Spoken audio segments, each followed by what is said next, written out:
Assalamualaikum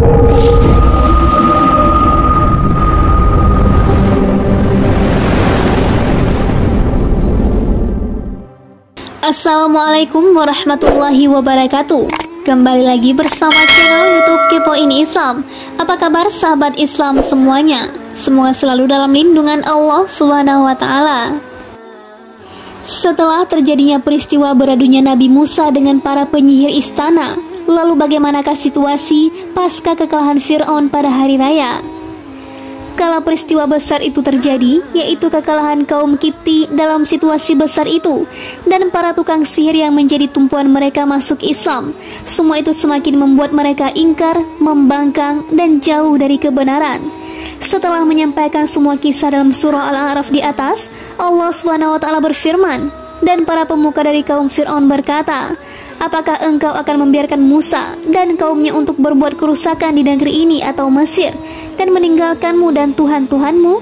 Fir'aun menjawab, akan kita bunuh anak laki-laki mereka, dan kita biarkan hidup anak perempuan mereka, dan sesungguhnya kita berkuasa penuh atas mereka. Musa berkata kepada kaumnya, mohonlah pertolongan kepada Allah dan bersabarlah. Sesungguhnya bumi ini milik Allah, diwariskannya kepada siapa saja yang Dia kehendaki di antara hamba-hambanya, dan kesudahan yang baik adalah bagi orang-orang yang bertakwa. Mereka kaum Musa berkata, kami telah ditindas oleh Fir'aun sebelum engkau datang kepada kami dan setelah engkau datang. Musa menjawab, mudah-mudahan Rabbmu membinasakan musuhmu dan menjadikan kamu khalifah di bumi, maka Dia akan melihat bagaimana perbuatanmu. Quran Surah Al-A'raf ayat 127-129. Allah mengabarkan tentang para pembesar kaum Fir'aun. Mereka menghasut sang raja untuk menyiksa Nabi Musa, menghadapi kebenaran yang ia sampaikan dengan sikap ingkar, penolakan, dan penyiksaan, bukannya beriman. Mereka berkata, apakah engkau akan membiarkan Musa dan kaumnya untuk berbuat kerusakan di negeri ini atau Mesir, dan meninggalkanmu dan Tuhan-Tuhanmu? Mereka menilai dakwah Musa menuju Allah semata yang tiada memiliki sekutu, larangan menyembah apapun selainnya, sebagai sebuah kerusakan bagi kaum Kipti. Semoga Allah melaknat mereka. Fir'aun menjawab, akan kita bunuh anak laki-laki mereka, dan kita biarkan hidup anak-anak perempuan mereka, yaitu agar tidak banyak lelaki yang akan menjadi prajurit di antara mereka. Dan sesungguhnya kita berkuasa penuh atas mereka, yaitu kitalah yang menang. Dan Allah menyampaikan dalam ayat berbeda, dan Musa berkata, wahai kaumku, apabila kamu beriman kepada Allah, maka bertawakallah kepadanya, jika kamu benar-benar orang muslim atau berserah diri. Lalu mereka berkata, kepada Allah lah kami bertawakal. Ya Rob kami, janganlah engkau jadikan kami sasaran fitnah bagi kaum yang zalim, dan selamatkanlah kami dengan rahmatmu dari orang-orang kafir. Quran Surah Yunus ayat 84-86.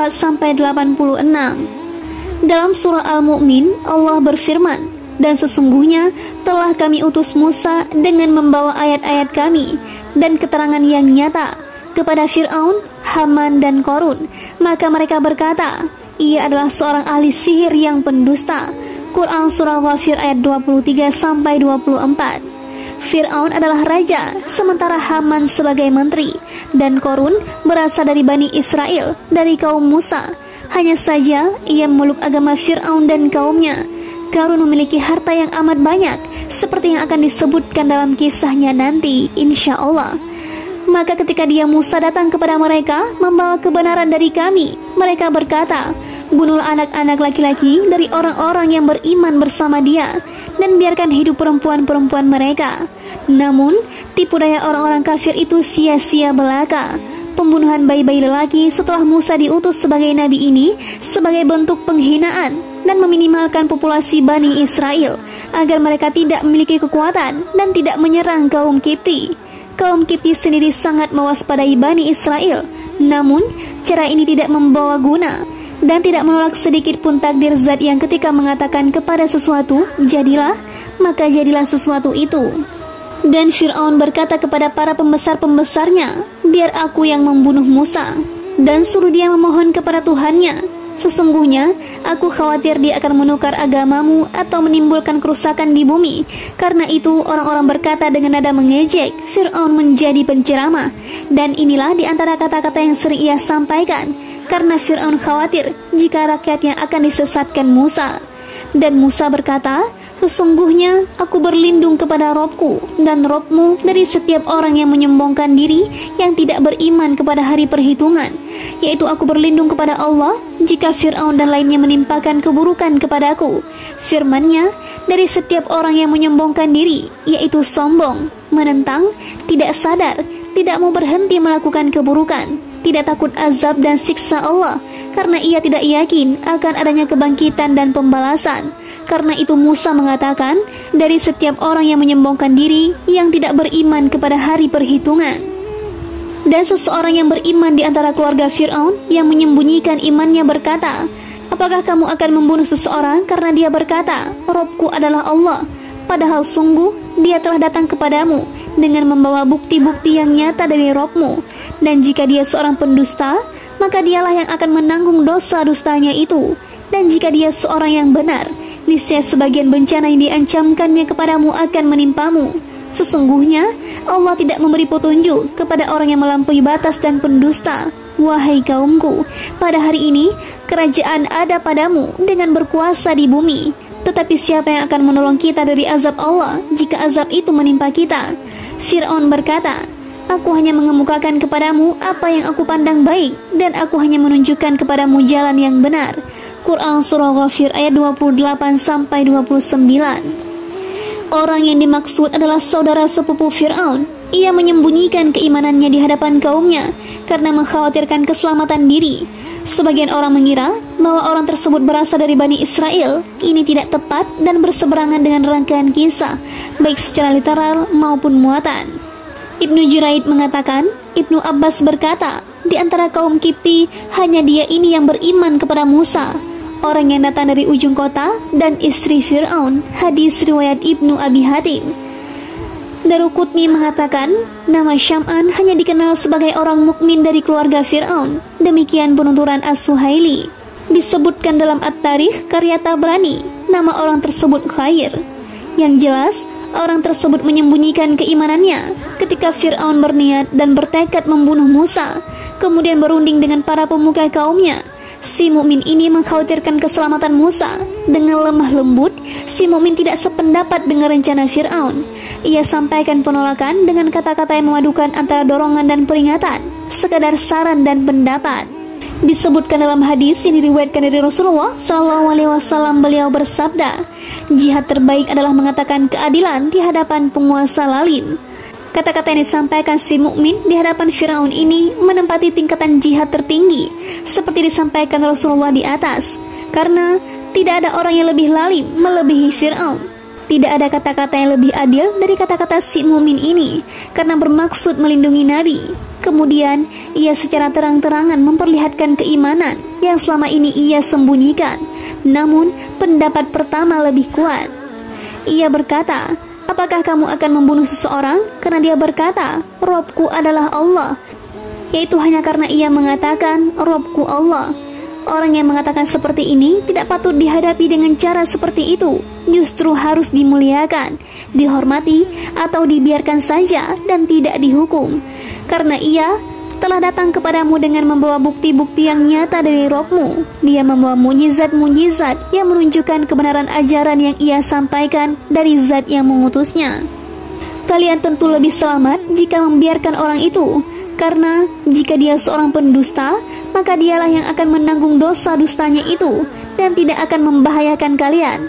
Dan jika dia seorang yang benar, sementara kalian telah menyakitinya, niscaya sebagian bencana yang diancamkannya kepadamu akan menimpamu, yaitu kalian takut jika tertimpa hukuman paling kecil sekalipun yang ia ancamkan kepada kalian.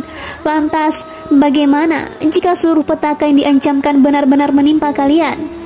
Kata-kata tersebut yang disampaikan dalam kondisi seperti ini merupakan bentuk perkataan lemah lembut tingkat tinggi, sikap waspada, dan menunjukkan kesempurnaan akal.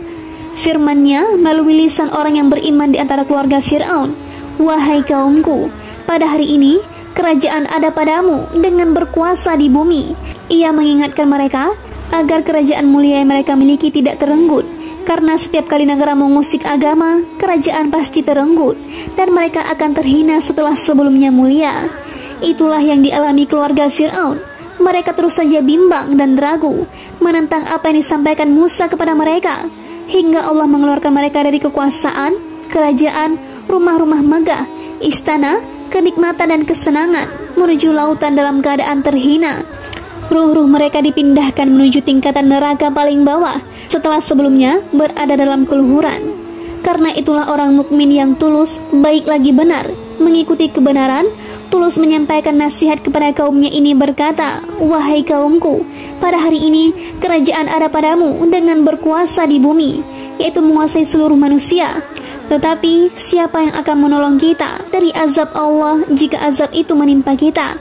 Andai kalian memiliki jumlah personil, persenjataan, dan kekuatan berlipat kali dari yang kalian punya, semua itu tetap tidak akan membawa guna dari siksaan penguasa seluruh kerajaan." Fir'aun berkata, "Untuk menjawab semua kata-kata itu, aku hanya mengemukakan kepadamu apa yang aku pandang baik, yaitu aku hanya sekedar mengemukakan pendapat saja, dan aku hanya menunjukkan kepadamu jalan yang benar." Quran Surah Ghafir ayat 28-29. Fir'aun berdusta dalam dua kata dan dua mukaddimah yang ia kemukakan ini, karena sebenarnya di dalam batin Fir'aun mengetahui bahwa apa yang disampaikan Musa jelas berasal dari sisi Allah. Fir'aun menampakkan kebalikannya tidak lain disebabkan oleh sikap semena-mena, lalim dan ingkar. Allah Subhanahu wa Ta'ala berfirman seraya mengabarkan tentang Musa. Dia Musa menjawab, "Sungguh engkau telah mengetahui bahwa tidak ada yang menurunkan mukjizat-mukjizat itu kecuali Rob yang memelihara langit dan bumi sebagai bukti-bukti yang nyata. Dan sungguh aku benar-benar menduga engkau akan binasa, wahai Fir'aun." Kemudian Fir'aun hendak mengusir mereka, Musa dan pengikutnya, dari bumi Mesir. Maka kami tenggelamkan dia atau Fir'aun beserta orang yang bersama dia seluruhnya. Dan setelah itu kami berfirman kepada Bani Israel, "Tinggallah di negeri ini. Tetapi apabila masa berbangkit datang, niscaya kami kumpulkan kamu dalam keadaan bercampur baur." Quran Surah Al-Isra ayat 102-104. Allah Subhanahu wa Ta'ala berfirman, "Maka ketika mujizat-mujizat kami yang terang itu sampai kepada mereka, mereka berkata, 'Ini sihir yang nyata,' dan mereka mengingkarinya karena kezaliman dan kesombongannya, padahal hati mereka meyakini kebenarannya. Maka perhatikanlah bagaimana kesudahan orang-orang yang berbuat kerusakan." Quran Surah An-Naml ayat 13-14. Terkait kata-kata Fir'aun, "Dan aku hanya menunjukkan kepadamu jalan yang benar," kata-kata ini juga bohong belaka, karena ia tidak berada dalam kebenaran, tetapi dalam kebohongan, kesesatan, bimbang dan khayalan. Pertama, ia menyembah berhala dan patung. Selanjutnya mengajak kaumnya yang bodoh dan sesat untuk mengikuti, menuruti, dan membenarkan kekafiran serta kemustahilan terkait pengakuannya sebagai Tuhan. Maha tinggi Allah pemilik keluhuran.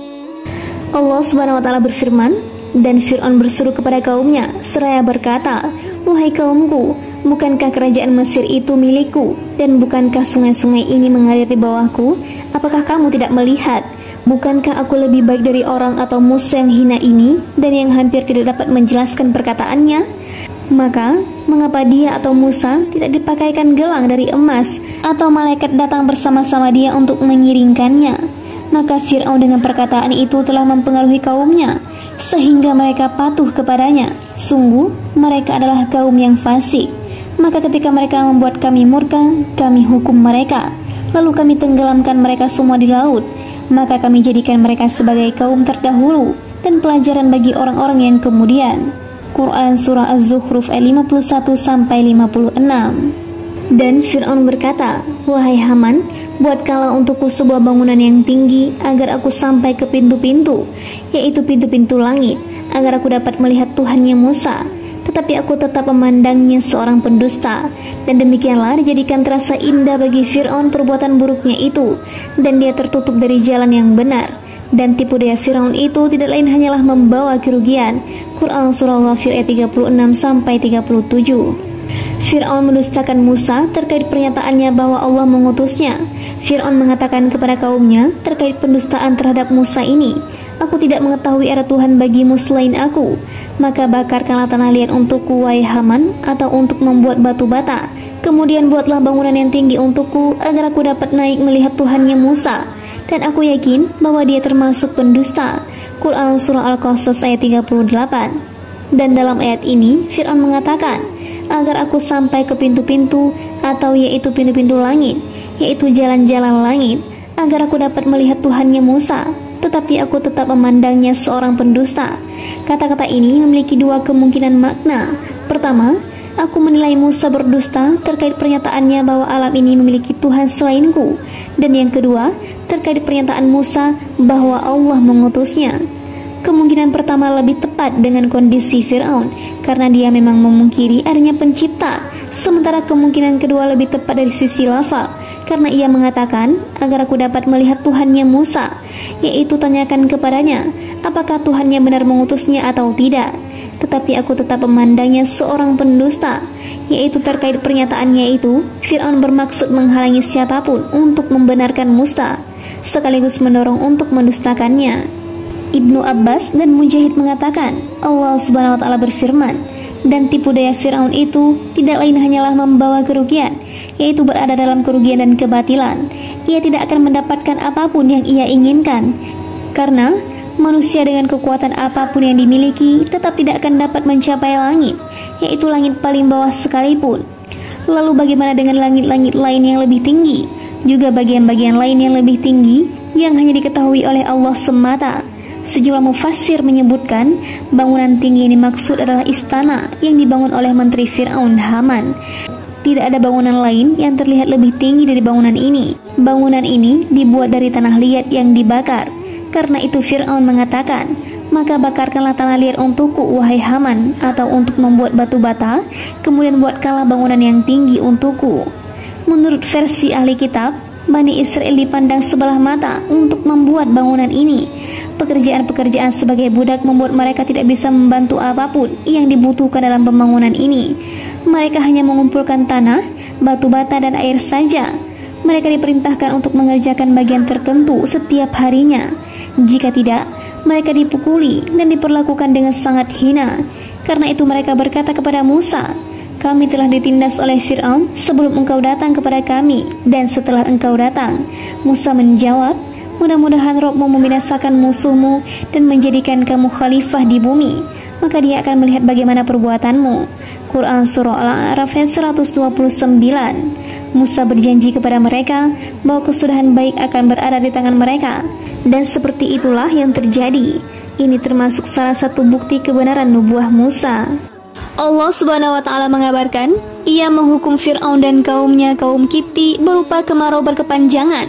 Tanaman-tanaman tidak membuahkan hasil, dan susu-susu hewan juga tidak ada yang bisa dimanfaatkan. Dan kekurangan buah-buahan, yaitu minimnya hasil buah-buahan, agar mereka mengambil pelajaran. Namun mereka tidak bisa memetik pelajaran dari semua ini. Mereka malah semakin membangkang dan terus ingkar. Kemudian apabila kebaikan kemakmuran datang kepada mereka, mereka berkata, ini adalah karena usaha kami, yaitu inilah yang berhak kami dapatkan. Dan jika mereka ditimpa kesusahan, mereka lemparkan sebab kesialan itu kepada Musa dan para pengikutnya, yaitu mereka mengatakan bahwa kesulitan dan kesusahan ini disebabkan karena kesialan Musa dan para pengikutnya. Sementara ketika kemakmuran datang, mereka tidak menyebutnya sebagai berkah Musa dan para pengikutnya, serta sikap baik yang diperlihatkan kepada mereka. Hati mereka mengingkari, sombong, dan membenci kebenaran. Ketika keburukan dan kesulitan menimpa, Musa dan para pengikutnya dijadikan kambing hitam. Dan jika melihat kemakmuran, mereka mengklaim bahwa itulah yang berhak mereka dapatkan. Allah Subhanahu wa Ta'ala berfirman, ketahuilah, sesungguhnya nasib mereka di tangan Allah, yaitu Allah akan membalas perbuatan mereka ini secara sempurna. Namun kebanyakan mereka tidak mengetahui. Dan mereka berkata kepada Musa, bukti apapun yang engkau bawa kepada kami untuk menyihir kami tidak akan beriman kepadamu, yaitu apapun tanda-tanda luar biasa, mukjizat yang kau bawa kepada kami tetap tidak akan beriman kepadamu. kami tidak akan mengikuti dan taat kepadamu. Seperti itulah yang Allah kabarkan tentang mereka melalui firman-Nya. Sungguh, orang-orang yang telah dipastikan mendapat ketetapan Rabb-Mu tidaklah akan beriman, meskipun mereka mendapat tanda-tanda kebesaran Allah, hingga mereka menyaksikan azab yang pedih. Quran Surah Yunus ayat 96-97. Allah Subhanahu wa Ta'ala berfirman, maka kami kirimkan kepada mereka topan, belalang, kutu, katak, dan darah atau air minum berubah menjadi darah sebagai bukti-bukti yang jelas, tetapi mereka tetap menyombongkan diri dan mereka adalah kaum yang berdosa. Terkait topan, diriwayatkan dari Ibnu Abbas, hujan deras tiada henti, menenggelamkan, merusak tanaman dan buah-buahan. Penjelasan yang sama juga disampaikan Sa'id bin Jubair, Qatadah, As-Suddi, dan Dahak. Diriwayatkan dari Ibnu Abbas dan Atta, banyaknya kematian. Mujahid menyatakan, topan adalah air dan wabah penyakit. Diriwayatkan dari Ibnu Abbas, sesuatu yang mengelilingi mereka. Ibnu Jarir dan Ibnu Mardawai meriwayatkan dari jalur Yahya bin Yaman, dari Minhal bin Khalifah, dari Hajjaj, dari Hakam bin Maina, dari Aisyah, dari Nabi SAW beliau bersabda, tufan adalah kematian. Hadis ini gharib. Sementara belalang sudah familiar. Abu Daud meriwayatkan dari Abu Utsman dari Salman Al-Farisi, ia menuturkan, Rasulullah SAW ditanya tentang belalang, beliau menjawab, ia adalah pasukan Allah yang paling banyak, aku tidak memakannya, namun aku juga tidak mengharamkannya. Nabi SAW tidak memakan belalang karena beliau merasa jijik, seperti halnya biawak. Beliau juga enggan memakan bawang merah, bawang putih, dan bawang bakung. Berdasarkan riwayat dalam kitab Sahihain dari Abdullah bin Abu Aufa, ia mengatakan, kami berperang bersama Rasulullah sebanyak 7 kali. Selama itu kami memakan belalang. Intinya, belalang-belalang menghinggapi tanaman hingga tidak menyisakan satupun buah, rumput, dan daun. Terkait kutu, diriwayatkan dari Ibnu Abbas, ia adalah kutu yang keluar dari biji gandum. Juga diriwayatkan dari Ibnu Abbas, ia adalah belalang kecil yang tidak bersayap. Penjelasan ini juga disampaikan Mujahid, Ikrimah, dan Qatadah. Sa'id bin Jubair dan Hasan mengatakan, ia adalah binatang hitam dan kecil. Abdurrahman bin Zaid bin Aslam mengatakan, kumal adalah kutu. Ibnu Jarir menuturkan dari penduduk Madinah, ia adalah sejenis kutu kecil, lebih besar dari kutu binatang. Kutu-kutu ini masuk ke dalam rumah dan tempat tidur, hingga membuat mereka tidak tenang dan nyaman. Mereka tidak bisa tidur dan hidup dengan enak. Atta bin Sa'id menafsirkan, yang dimaksud adalah kutu seperti yang lazim dikenal. Hasan al-Basri membaca kumal tanpa tasydid. Untuk katak sudah lazim diketahui. Katak-katak mengerumuni mereka hingga berjatuhan di makanan, wadah-wadah, sampai-sampai ketika ada yang membuka mulut untuk makan atau minum, pasti ada katak yang jatuh di situ. Terkait darah, darah bercampur dengan seluruh air yang ada. Setiap kali mengambil air dari sungai Nil, mereka pasti mendapati air tersebut berupa darah segar. Setiap kali mengambil air dari sungai atau sumur, air pasti berubah menjadi darah di saat mereka sangat memerlukan air. Semua hukuman ini sama sekali tidak menimpa Bani Israel. Ini menunjukkan kesempurnaan mujizat dan hujah qat'i. Semua itu adalah mujizat Musa yang menimpa Fir'aun dan seluruh pengikutnya, tanpa menimpa seorang pun dari Bani Israel. Ini merupakan bukti paling nyata. Muhammad bin Ishaq menuturkan, si musuh Allah Fir'aun pulang dengan menerima kekalahan kala para tukang sihir beriman. Namun ia tetap saja kafir dan hanyut dalam kejahatan. Allah menimpakan sejumlah tanda-tanda kebesaran padanya, menimpakan kemarau berkepanjangan, mengirim topan, disusul belalang, kemudian kutu, setelah itu katak, berikutnya darah, sebagai tanda-tanda yang jelas. Allah mengirim topan, yaitu air bah, hingga meluap di permukaan bumi. Setelah itu mengenang dan tidak mengalir, hingga mereka tidak bisa mengolah tanah atau berbuat apapun. Mereka akhirnya lemah kelaparan. Setelah semua itu menimpa, dan ketika mereka ditimpa azab atau yang telah diterangkan itu, mereka pun berkata, wahai Musa, mohonkanlah untuk kami kepada Rabb-Mu sesuai dengan janjinya kepadamu.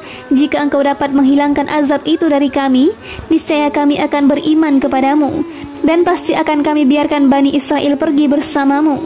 Quran Surah Al-A'raf ayat 134. Musa kemudian berdoa kepada Rabb-Nya, lalu Allah menghilangkan semua itu dari mereka. Namun, karena mereka ingkar janji, Allah kemudian mengirim belalang kepada mereka.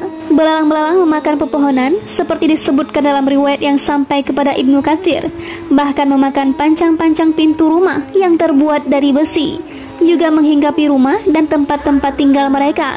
Setelah itu, mereka kembali mengucapkan kata-kata dan janji yang sama. Musa lalu berdoa kepada Allah. Allah kemudian menghilangkan belalang. Namun mereka tidak memenuhi janji itu. Allah kemudian mengirim kutu kepada mereka. Disampaikan kepada Ibnu Katsir, Musa diperintahkan untuk menghampiri sebuah gundukan tanah, lalu memukulkan tongkat ke gundukan tersebut. Musa kemudian menghampiri sebuah gundukan tanah besar dan memukulnya dengan tongkat. Lalu gundukan tanah tersebut tumpah menjadi kutu-kutu hingga memenuhi rumah-rumah dan makanan, membuat mereka tidak bisa tidur dan tinggal dengan nyaman. Setelah mengalami kesulitan dan kesusahan, mereka kembali mengucapkan kata-kata dan janji yang sama. Musa berdoa kepada Rabb-Nya, lalu Allah menghilangkan kutu-kutu itu. Namun mereka sama sekali tidak menepati janji. Akhirnya Allah mengirim katak yang memenuhi isi rumah, makanan dan wadah. Ketika seseorang membuka baju ataupun makanan, pasti ada katak di sana. Setelah mengalami kesulitan dan kesusahan, mereka kembali mengucapkan kata-kata dan janji yang sama. Musa berdoa kepada Rabb-Nya, lalu Allah menghilangkan kata-kata itu. Namun mereka sama sekali tidak menepati janji. Akhirnya Allah mengirimkan darah. Air milik keluarga Fir'aun berubah menjadi darah. Mereka tidak mengambil air dari sumur ataupun sungai. Setiap kali menciduk air, air pasti berubah menjadi darah segar. Zaid bin Aslam mengatakan, yang dimaksud darah adalah darah mimisan. Hadis riwayat Ibnu Abi Hatim. Allah mengabarkan tentang kekafiran, kesombongan, dan sikap mereka yang terus berada dalam kesesatan dan kebodohan. Mereka tinggi hati untuk mengikuti ayat-ayat Allah dan membenarkan Rasul-Nya, meski ia dikuatkan dengan mujizat-mujizat agung dan nyata, hujah-hujah sempurna dan mengalahkan yang Allah perlihatkan di hadapan mata mereka, dan Allah jadikan sebagai bukti.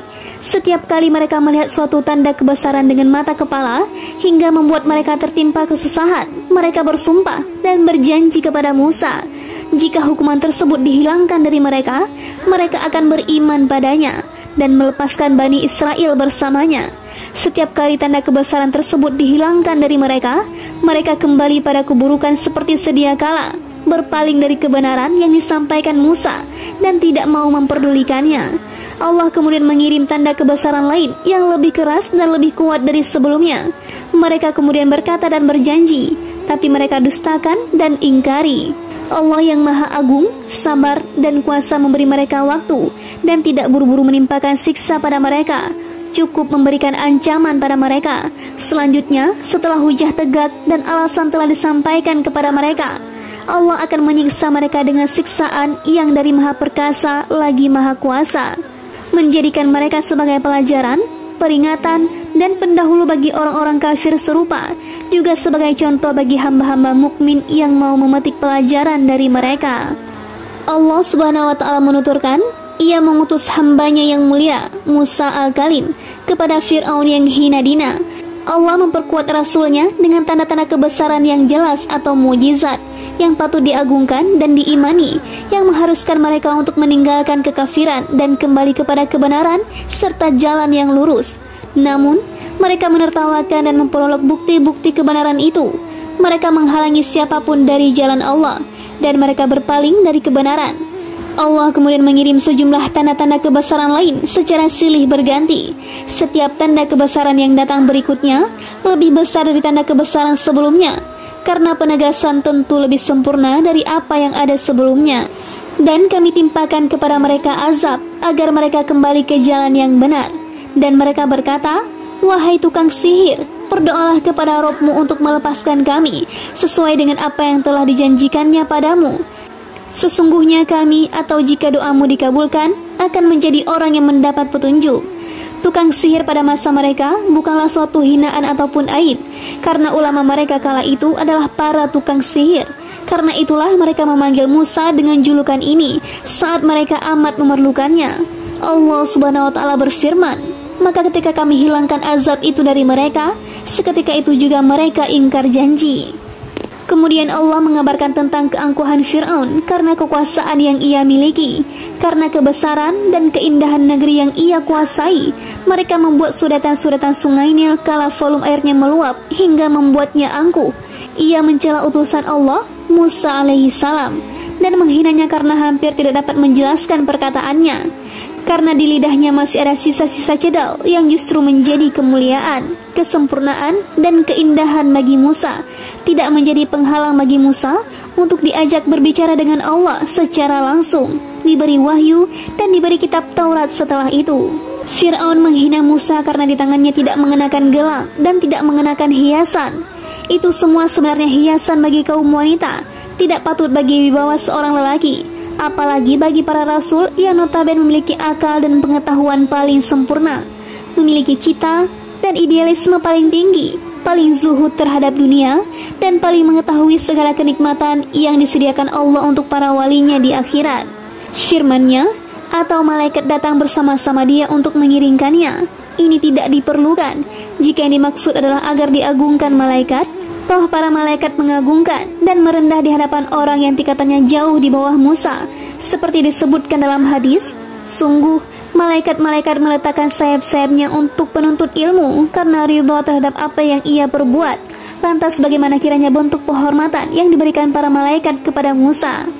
Tapi jika yang dimaksud adalah agar para malaikat bersaksi akan kebenaran risalah yang disampaikan Musa, toh Musa juga diperkuat dengan sejumlah mukjizat yang secara pasti menunjukkan kebenaran risalahnya bagi siapapun yang punya akal, juga bagi siapa saja yang berniat menuju kebenaran. Namun, bukti-bukti nyata dan hujah-hujah yang jelas ini tidak terlihat bagi orang yang hanya menilai penampilan luar saja, tidak menggunakan akal sehat, hingga hatinya dikunci rapat oleh Rob seluruh Tuhan, dengan keraguan yang terdapat di dalamnya, seperti kondisi Fir'aun, si Kipti yang buta mata hati, lagi pendusta itu. Allah Subhanahu wa Ta'ala berfirman, maka Fir'aun dengan perkataan itu telah mempengaruhi kaumnya, sehingga mereka patuh padanya, yaitu memandang remeh akal mereka, dan mempengaruhi mereka sedikit demi sedikit, hingga memercayai pengakuannya sebagai Tuhan. Semoga Allah melaknat dan memperburuk nasibnya. Sungguh mereka adalah kaum yang fasik. Maka ketika mereka membuat kami murka, kami hukum mereka dengan ditenggelamkan, perlakuan hina, pencabutan kemuliaan, kehinaan, dan siksa setelah sebelumnya bergelimpang dengan nikmat, kehinaan setelah sebelumnya hidup makmur, siksa neraka setelah sebelumnya berada dalam kenikmatan hidup. Kita berlindung kepada Allah dan kuasanya yang azali dari hal seperti itu. Maka kami jadikan mereka sebagai kaum terdahulu, yaitu bagi siapapun yang meniru sifat-sifat mereka, dan pelajaran, yaitu bagi siapapun yang memetik pelajaran dari mereka, dan takut tertimpa kematian seperti yang menimpa mereka. Bagi yang mendengar berita ini dengan jelas, seperti yang Allah firmankan, maka ketika Musa datang kepada mereka dengan membawa mukjizat kami yang nyata, mereka berkata, ini hanyalah sihir yang dibuat-buat, dan kami tidak pernah mendengar orang yang seperti ini pada nenek moyang kami terdahulu. Dan dia Musa menjawab, Robku lebih mengetahui siapa yang pantas membawa petunjuk dari sisinya, dan siapa yang akan mendapat kesudahan yang baik di akhirat. Sesungguhnya orang-orang yang zalim tidak akan mendapat kemenangan. Dan Fir'aun berkata, wahai para pembesar kaumku, aku tidak mengetahui ada Tuhan bagimu selain aku. Maka bakarkanlah tanah liat untukku, wahai Haman, untuk membuat batu bata.